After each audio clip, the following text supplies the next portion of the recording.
سلام علیکم. یک چند مصرع شعری پیدا کردم درباره مهاجرت می باشد. مرحمت گوش کنید.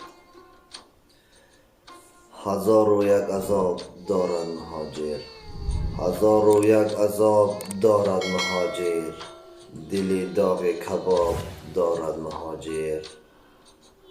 شرابی غم چکد اندر گلویش، شرابی غم چکد اندر گلویش، کجا میل شراب دارد مهاجر.